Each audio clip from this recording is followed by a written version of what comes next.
know what to do for black men? Do for black men what you would do for a white man, and that would be just fine.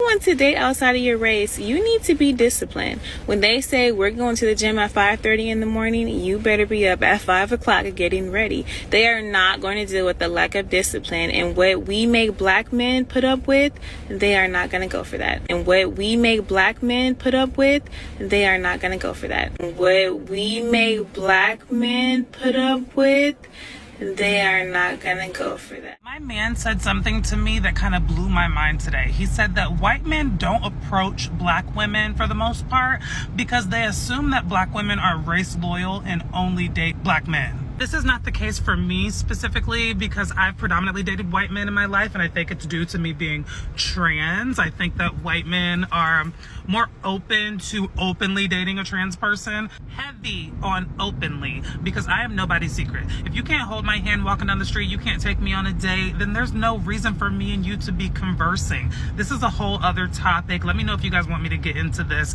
in another video. But for black cis women dating white men, I think there's a lot of historical and cultural implications that play into this. In regard to the cultural context, I think a lot of people would prefer to have someone that understands their struggle, someone that they can relate to on that base level in regard to power structures and the hierarchy that we acknowledge and maneuver in this society. And then, of course, there is just physical attraction. Some black women just don't find white men to be physically attractive for the most part, and vice versa. There's this intercommunal push for black love, black power couples, the black nuclear family, but unfortunately, statistically, a lot of our relationships do not reflect these sentiments. Studies show that the lowest divorce rate between married couples is between a black woman and a white man. And this is by no means a video of me trying to convince black women to date white men, because I don't care who y'all date. I don't know y'all. I just thought it was interesting because in a lot of music like Nicki Minaj, I'm so fly, just bagged a white guy, they make it seem like you have to be this 10 out of 10 size 0 supermodel to bag a white guy as a black woman. And in reality, most of them are just afraid of the rejection that they would get from the black women.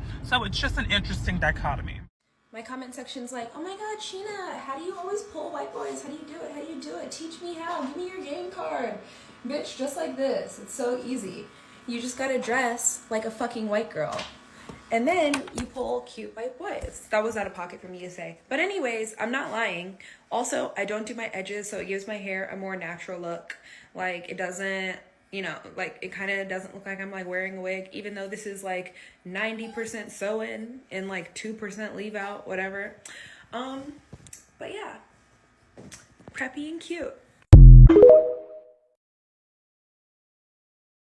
You know I'm not a gatekeeper, so black women, I'm going to share 3 things with you that you need to know if you decide that you want to date a white man. Number 1, he's a white man. You're not going to stop being a white man. What does that mean? He may be out of touch with reality to your world, the things that you experience, your feelings and views about different things, because he's a white man. You can't want that without getting the other stuff. It don't work like that because he's a white man. He may have a problem taking accountability. Come on.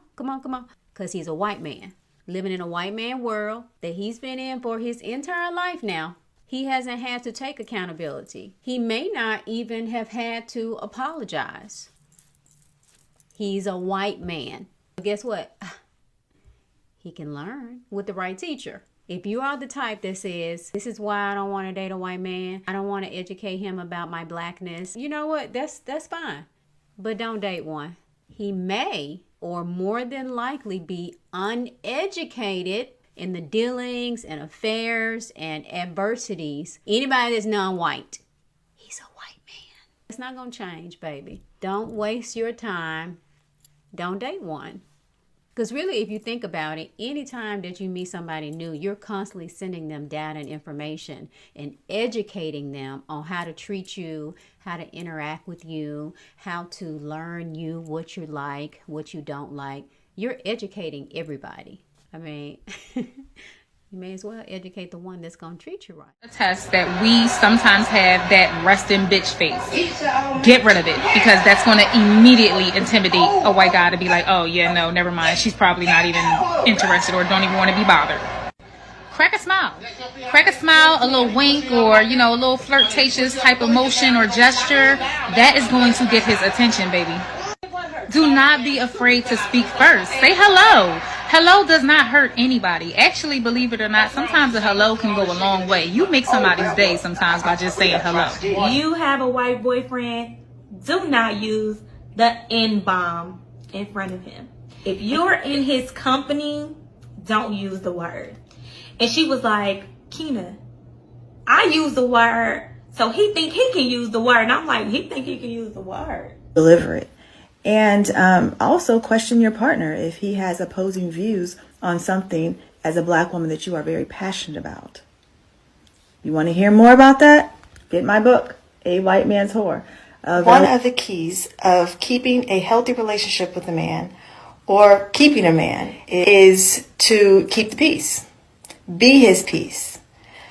Have this kind of atmosphere where if you're around him, he knows it's peaceful. Black women, if you want to date outside of your race, you need to be disciplined. When they say we're going to the gym at 5:30 in the morning, you better be up at 5 o'clock getting ready. They are not going to deal with the lack of discipline. And what we make black men put up with, they are not going to go for that. And what we make black men put up with, they are not going to go for that. What we make black men put up with, they are not going to go for that.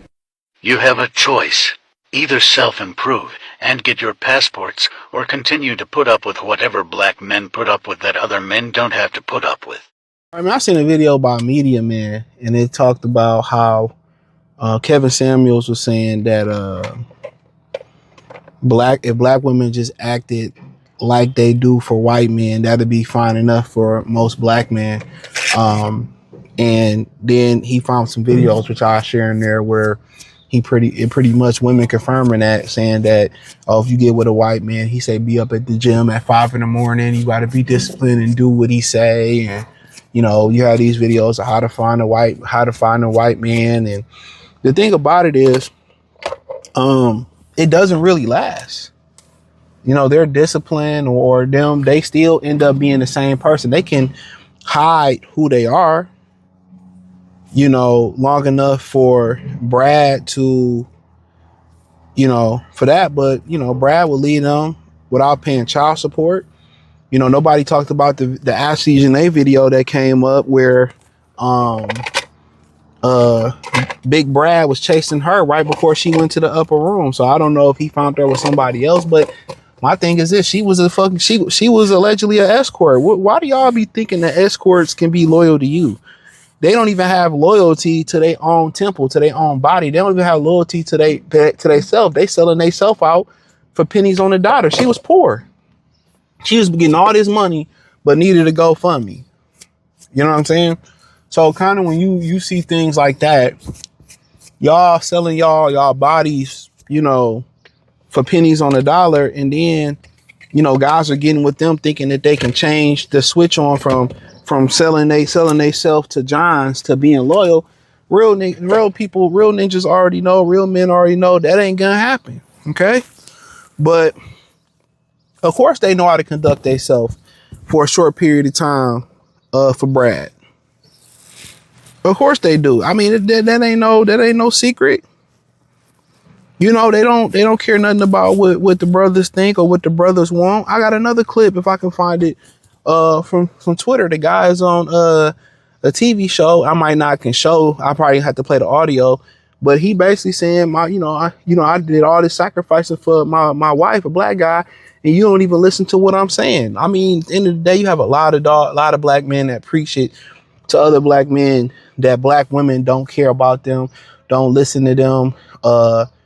And I remember, I always mispronounce this dude's name, BGS. I don't know. I mean, he got to come up with a better name, but he was saying that, you know, you find out that women in general, black women in general, know everything they hear everything you ask them to do, because when you leave, they start doing everything you ask them to do, cooking, cleaning, be more feminine, be more nice. I talked about the other clip where the brother was the woman was explaining to the brother why you got to fight for leadership from black women. You have to fight for it. They rebel against you, and by the time you win the ability to have to lead, you already turned off and you don't want to be in a relationship no more. So they make it tough. And then when you look historically, ain't no brothers ever sat there and fought for the right to marry a Becky. You never seen it. But Keisha's fought for the right to marry a Brad. And, you know, when you look at it, you know, Cardi B called them roaches and called them monkeys, and they still love Cardi B. But a lot of them hate black men for no reason. You know, they talk about my father, your father, and don't even know your mama was a side bitch. Your mama knew this. And I got a video coming about that. Y'all might say before this or after this. I don't know which way I'm gonna order it, but put it up. But your mama was a side bitch. Your mama knew he had a whole nother family. You know what I'm saying? So they put a, you know, it never told the entire type of story. A lot of people don't, especially young women, don't get the truth, right? But of course it's like that. Of course they will be disciplined, be submissive, fall into Brad's plan. Guess what? You probably look better than Brad. You probably got more money than that Brad. You probably got your life together on that Brad. But for a lot of black women, colorism is the key. They want light-skinned babies. Then they try to turn around. Black men don't want light-skinned babies, bro. We don't even think about that. Most men just want healthy child, 10 toes, 10 fingers, you know, a healthy regular child, and we happy.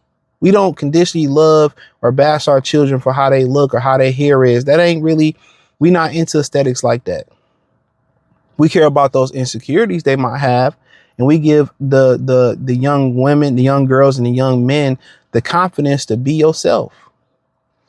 Oh, you don't need to do that to your hair, or you don't need to do that to this, or you don't need to. No, we give them that confidence, and a lot of black women give, and women in general give their children that kind. You don't need that. You're a good looking girl. You good looking guy. You don't need. But of course, they're ultimately submissive to them.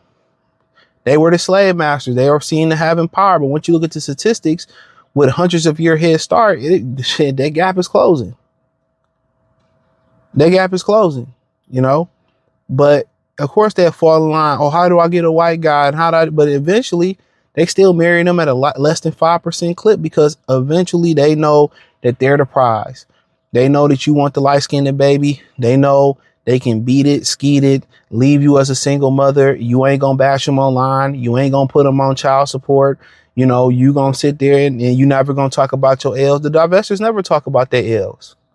When they talk about their L's, they joke about it. They'll never have smoke for Brad. Even if that video came out of a Big Brad chasing Ashley Janae, you still don't hear them asking for the arrest of a Brad. That should let you know right then and there. But if you say something online that they don't agree with as a black man, and you ain't harmed nobody, you just told some truth, they want to find your job and get you fired. They tell their sons they ain't shit. Oh, you the reason I can't get a man. They tell their daughters that shit. They never have smoke for Brad. Never have smoke for Brad. They'll tell you, oh, I can't stand black men being with white women, but I don't mind seeing black women with white dudes, and you supposed to be pro-black. All they programming is interracial couples. You know what I'm saying? Like, it's crazy, dog. And it only becomes a problem that now that black men are electing their options to go outside of the black FBA community, and they going over to Africa, or they going over to the DR, or to the Brazil, the second most melanated country outside of the great continent of Africa, or they going to get other races of women. It's only a problem because black men are not race loyal no more. Not like they were. They prefer to be with black American women, but it's getting bad out here. When now that they can visually see that y'all behaviors is different from Brad, and when Brad do you dirty, y'all don't bash Brad. Y'all don't yell at Brad. When Brad sent one of y'all fellow sisters to the upper room, y'all don't ask for Brad to be arrested. But we say something online, they get under y'all skin. Y'all want to cancel our page, shut us down, get us arrested, put us in jail. It's crazy. It's crazy. So, of course, they act differently. Of course, they smile and be more feminine. Of course, they wear their natural hair for Brad, a lot of them. That's who they want to be with. I ain't knocking you for doing what you want to do, but you ain't got to lie to kick it. Just be honest and be truthful. But you know why they won't be transparent and honest about it? It's because they want you to be there at the end. They want you to be the cleanup man. They know their success rate with Brad is less than 5%. And even in that 5%, most of the women ain't happy within that marriage. You think that Brad fuck her like you fuck her? No. You think that Brad look better than you? No. You think he got more money than you? Hell no. And if he do got money, you think he spend and care about her like that? Absolutely not. Becky complain about Brad all the time. But hey, it is what it is, man. Thumbs up the video, share the video, subscribe to the channel, link in the description, join the Patreon. Why can't you just hear the words I'm saying? Why is it that after 2 decades of me working my ass off for everything, I can't even get a wife I can't even get a wife who I do everything for to even hear the words out of my mouth? I want you to know this. I want you to know to the bottom of my heart that, hey, while I'm going and telling people about what they should do in their marriage, my man is begging me for help. My man is begging me to listen to, and I won't listen to the man who's dedicated his life to me. I want you to know that because that's exactly how I feel. I feel like I am 100% alone. I do not have a teammate. And even when I try to communicate to the best of my knowledge, I simply cannot because I have a wife who says she loves me, but she refuses to listen to me. God I'm